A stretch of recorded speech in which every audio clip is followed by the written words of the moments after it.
Megatrust, gempa bumi yang dahsyat. Contoh gempa megatrust.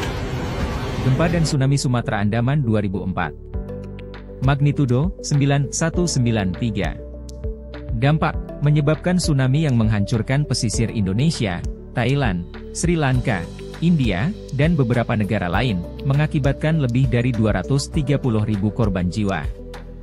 Gempa Tohoku, Jepang 2011.